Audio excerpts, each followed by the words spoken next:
다 함께 사도신경 하심으로 9월 15일 새벽기도회를 하나님께 올려드리도록 하겠습니다. 나는 전능하신 아버지 하나님 천지의 창조주를 믿습니다. 나는 그의 유일하신 아들 우리 주 예수 그리스도를 믿습니다. 그는 성령으로 잉태되어 동정녀 마리아에게서 나시고 본디오 빌라도에게 고난을 받아 십자가에 못 박혀 죽으시고 장사된 지 사흘 만에 죽은 자 가운데서 다시 살아나셨으며 하늘에 오르시어 전능하신 아버지 하나님 우편에 앉아 계시다가 거기로부터 살아있는 자와 죽은 자를 심판하러 오십니다. 나는 성령을 믿으며 거룩한 공교회와 성도의 교제와 죄를 용서받는 것과 몸의 부활과 영생을 믿습니다. 아멘. 다 함께 찬송가 364장 찬송하시겠습니다. 내 기도하는 그 시간 그때가 가장 즐겁다. 이 세상 근심 걱정에 얽매인 나를 부르사 내 진정 소원 주 앞에 낱낱이 바로 하래요. 큰 불행 당해 슬플 때 나 위로받게 하시네. 내 기도하는 그 시간 내게는 가장 귀하다. 저 광야 같은 세상을 끝없이 방황하면서 위태한 길로 나갈 때 주께서 나를 이끌어 그 보좌 앞에 나아가 그 은혜 받게 하시네. 내 기도하는 그 시간 그때가 가장 즐겁다. 이때껏 지은 큰 죄로 내 마음 심히 아파도 참마음으로 뉘우쳐 다 숨김없이 아뢰면 주 나를 위해 복 주사 새 은혜 부어 주시네.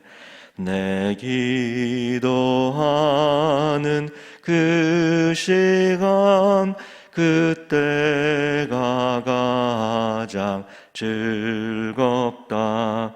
주 세상에서 일찍이 저 요란한 곳 피하여 빈들에서 나 산에서 온 밤을 세워 지내사 주 예수 친히 기도로 큰 본을 보여 주셨네.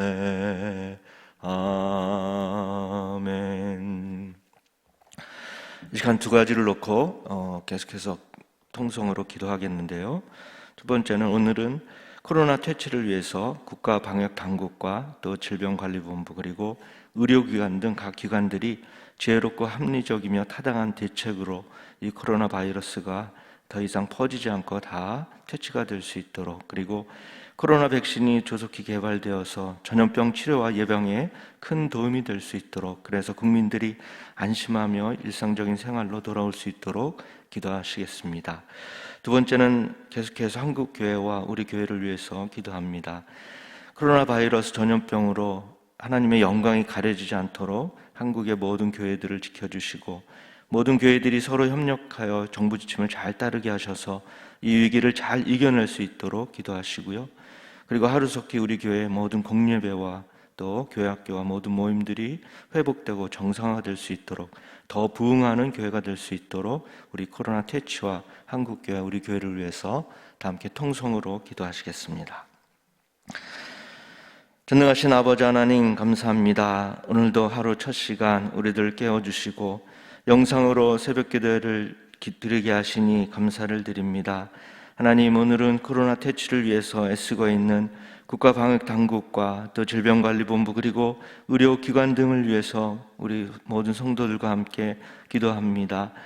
각 기관들이 지혜를 모으게 하셔서 합리적이며 타당한 대책으로 이 코로나 바이러스가 더 이상 퍼지지 않고 다 사라질 수 있도록 성령께서 인도하여 주시옵소서. 그리고 코로나 백신이 조속히 개발되게 하시고, 그래서 전염병 치료와 예방에 큰 도움이 되어서 코로나로 두려워하고 있는 우리나라 모든 국민들이 불안에 떨지 않게 하시며 안심하며 일상생활을 정상적으로 해나갈 수 있도록 주님 역사하여 주시옵소서. 이 코로나19 바이러스에서 하루빨리 벗어날 수 있도록 이 시간 간절히 기도하오니 더 이상 확산되지 않고 다 물러갈 수 있도록 주님 역사하여 주시옵소서. 우리의 기도를 들어주시는 사랑의 아버지 하나님, 이 시간 한국 교회를 위해서도 기도합니다. 이번 전염병으로 하나님의 영광이 가려지지 않도록 한국의 모든 교회들을 지켜주시옵소서. 이번 사태를 통해서 한국 교회들이 서로 협력하며 또 정부 지침을 잘 따르게 하셔서 이 위기를 잘 이겨내고 더욱더 본이 되게 하셔서 온 국민들에게 인정받는 교회들이 되게 하여 주시옵소서. 사랑의 아버지 하나님, 우리 교회가 정말 코로나 위기를 잘 극복해 나가고 있사오니 하루속히 모든 공예배가 재개가 되게 하시고 다시금 생동감 있는 활기찬 교회가 되어서 지역을 섬기며 주님의 사랑을 전하는 더욱더 부흥하는 교회가 될 수 있도록 주님 역사하여 주시옵소서. 이제 담임 목사님 단위에 세우셔서 또 말씀을 대언하십니다. 성령 충만케 하시고 말씀을 대언하실 때 능력 있게 하시고 아멘으로 받게 하시고 그 말씀 가지고 오늘도 승리의 삶을 살아가는 우리 모두가 되게 하여 주시옵소서. 감사를 드리며 거룩하신 예수 그리스도의 이름으로 기도합니다. 아멘. 오늘 우리가 함께 볼 하나님의 말씀, 예레미야 32장 1절부터 5절까지 보도록 하겠습니다. 예레미야 32장 1절에서 5절 말씀 합독하겠습니다. 유다의 시드기야 왕 10째 해 곧 느부갓네살 18째 해에 여호와의 말씀이 예레미야에게 임하니라. 그때 바빌론 군대는 예루살렘을 에워싸고 선지자 예레미야는 유다의 왕의 궁중에 있는 시위대 뜰에 갇혔으니 이는 그가 예언하기를 여호와의 말씀에 보라, 내가 이 성을 바벨론 왕의 손에 넘기리니 그가 차지할 것이며 유다 왕 시드기야는 갈대아인의 손에서 벗어나지 못하고 반드시 바벨론 왕의 손에 넘겨진 바 되리니 입이 입을 대하여 말하고 눈이 서로 볼 것이며 그가 시드기야를 바벨론으로 끌어가리니 시드기야는 내가 돌볼 때까지 거기에 있으리라. 여호와께서 이와 같이 말씀하시니라. 너희가 갈대아인과 싸울지라도 승리하지 못하리라 하셨다 하였더니 유다 왕 시드기야가 이르되 내가 어찌하여 이같이 예언하였느냐 하고 그를 가두었음이었더라. 아멘. 이제 32장으로 우리가 강해로 가고 있습니다. 여러분, 전 제가 고민하는 것 중에 하나가 늘 이런 고민을 하고 있어요. 설교를 굉장히 많이 합니다. 근데 제가 저를 평가를 할 때 설교를 많이 하지만은 그 설교에 따르는 행동이 제가 부족하다라고 하는 것이 이제 저의 고민이란 말입니다. 설교한 대로 저도 이제 살고 싶어요. 그렇게 행동을 하고 싶습니다. 그런데 그렇지 못할 때 오는 괴로움이 저한테 있어요. 그리고 어느 때는 이것을 또 타협하려고 하는 그런 부분들이 저에게 이렇게 있단 말입니다.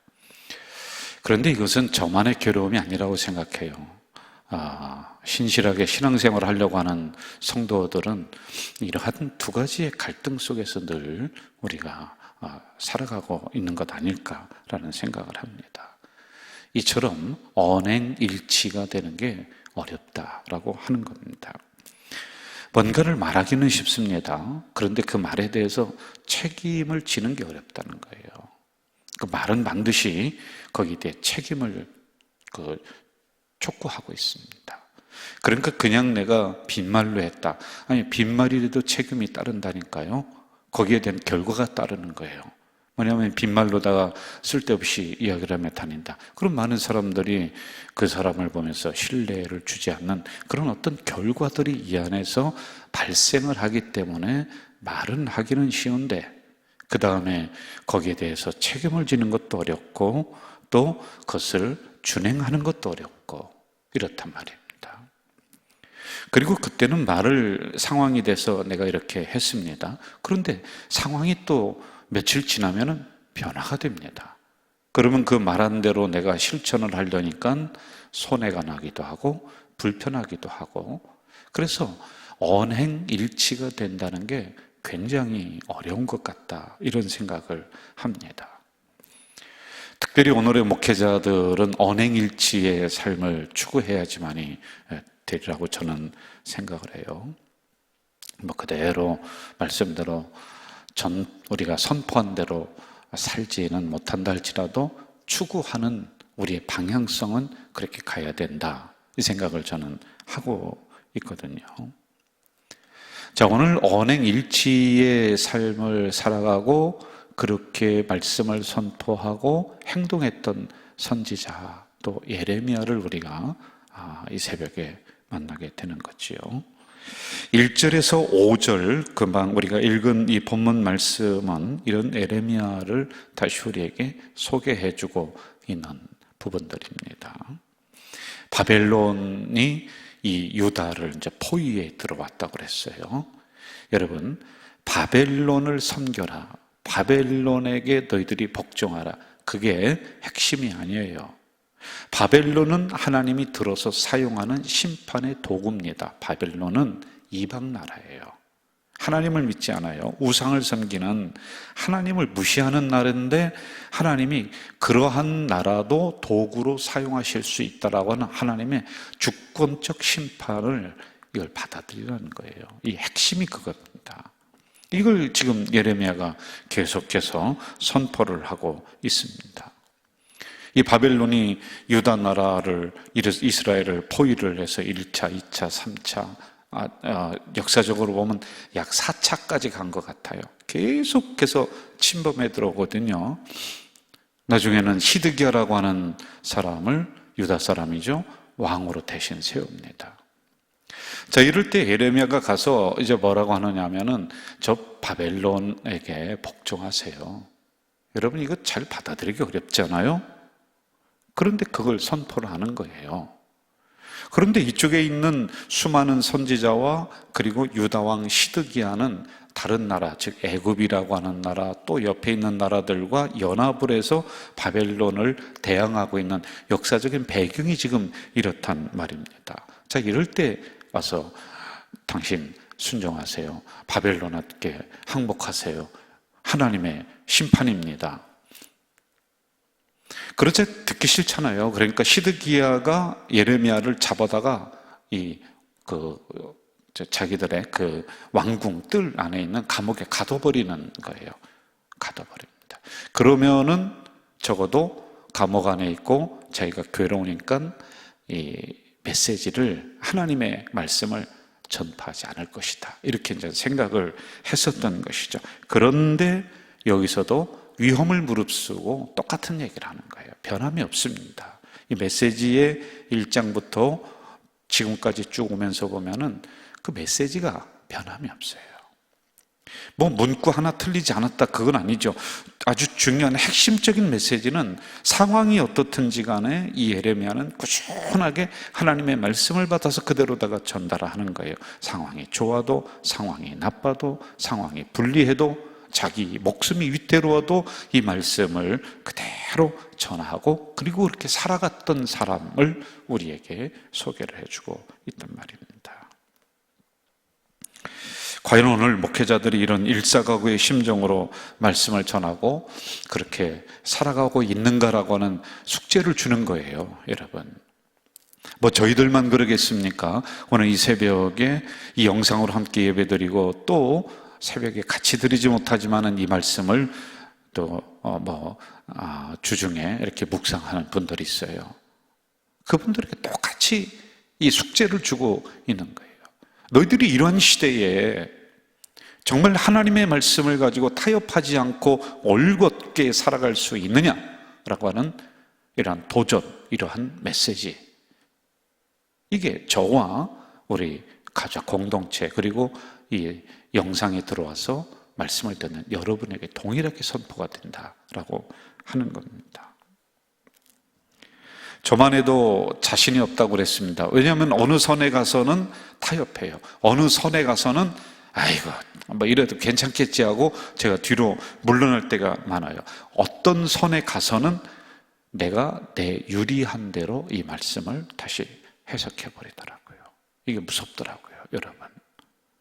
이 말씀은 분명히 그게 아닌데 나의 유리한 대로 내가 합리화시켜 버리는 거예요. 그러면 내 마음은 조금 편한 것 같아요. 그런데 결국에는 괴로움이 자꾸 내 안에서 일어나고 있는 것들을 제가 발견하게 되지요. 제가 함부로 오늘의 목회자들을, 오늘의 성도들을 평가한다는 것은 위험한 부분이 있을 수 있습니다. 저는 이 말씀을 가지고 이렇게 해야 됩니다라고 이야기하지만 여러분들의 삶의 상황과 처지는 각기 다 다르거든요. 여러분, 오늘의 목회자들 나름대로 최선을 다하고 있고 성도들도 삶의 현장에서 최선을 다하고 있는 것 제가 압니다. 그런데 온전한 사명감을 가지고 시작하지 아니한 목회자는 가다가 너무 쉽게 변질이 된다는 거예요. 그래도 이 사명감이 있으면은요, 그래도 이걸 끌고 나갑니다. 어려움이 와도 내가 먹고 사는데 힘이 들어도 내가 변질되지 않아요. 왜? 이 사명감이 나를 지켜주니까. 그런데 이것 없이 시작한 사람이 많다니까요. 어떤 그 신학생들은 이제 서로 인사하고 또는 제가 신학생들을 면접을 합니다. 우리 교회에서 왜 신학을 하게 됐느냐. 그러면 이렇게 해요. 신학교 가서 제가 사명받고 분명하게 하나님 음성 듣고 그러면서 이 길을 걸어가려고 왔다 그래. 제가 그래야죠. 아니, 그건 학교 가서 받는 게 아니야. 네가 받고서 오야지, 이 사람아. 사명감을 받고 사명감을 가지고 신학교를 뛰어들어야지. 그것 없이 신학교에서 이걸 만들어가겠대. 순서가 잘못된 거지. 그러니까 여러분 쉽게 이 빵 때문에 우리가 편질돼 버리는 거란 말이에요. 사명감을 가지고 시작을 했어도요, 제 주변에 있는 수많은 동기 목사들 또는 선후배 목사님들 보면은 삶의 무게가 너무 무겁게 찍어 누르고 있는 거예요.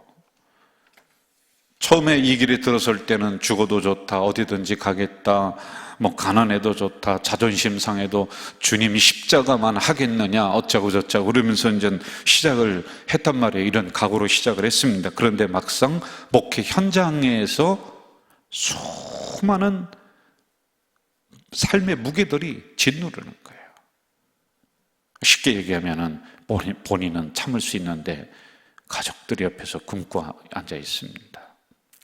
근데 이런 부분들, 그러니까 이 사명이 자꾸 흐려지는 거예요.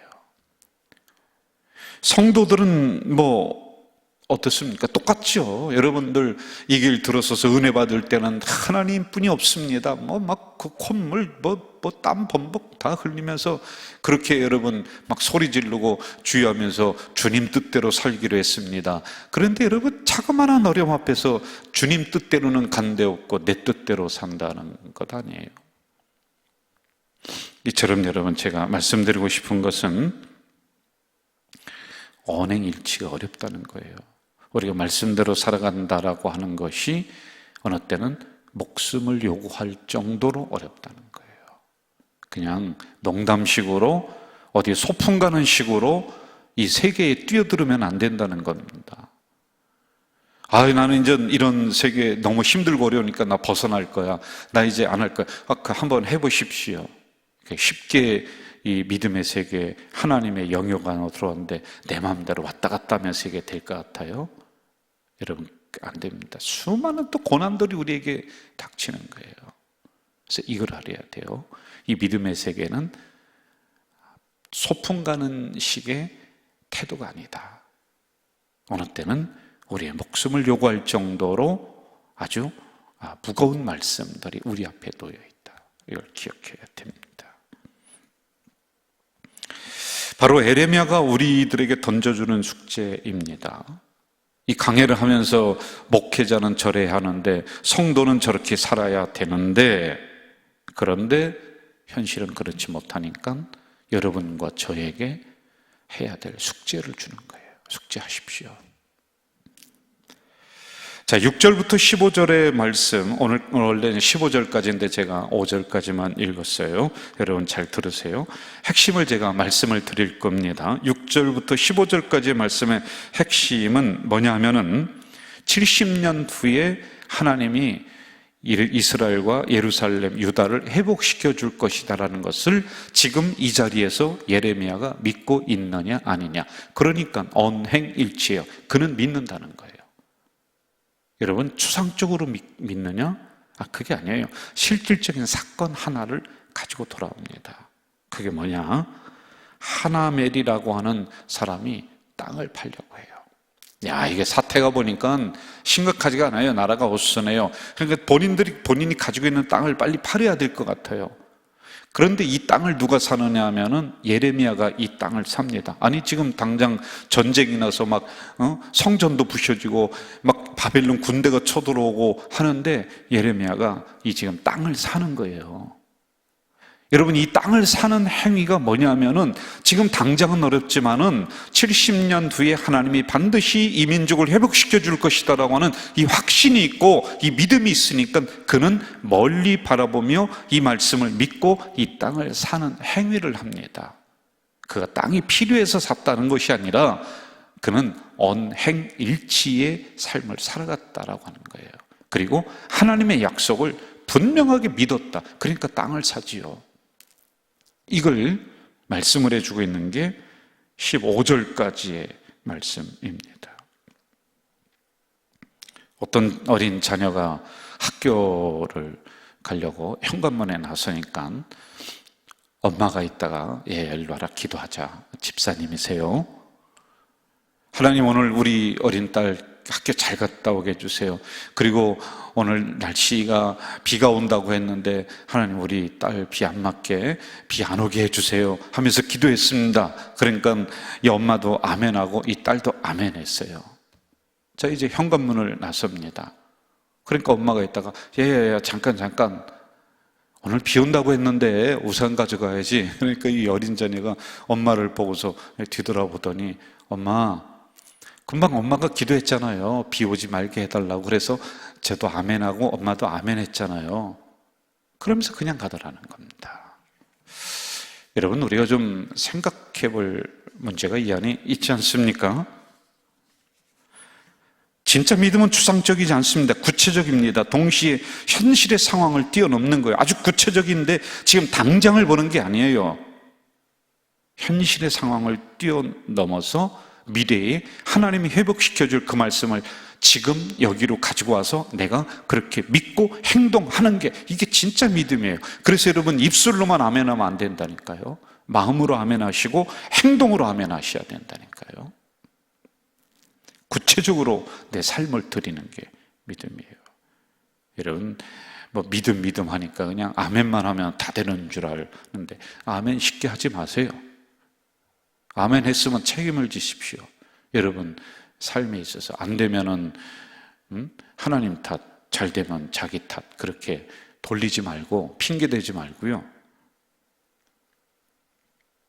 이처럼 우리는 하나님의 약속의 말씀을 입술로만 믿는 게 아니라 내 행동으로도 믿어야 돼요.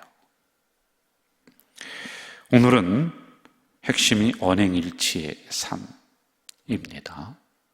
여러분, 이러한 성도가 되기를 위해서, 우리 공동체가 되기를 위해서 저도 그래요.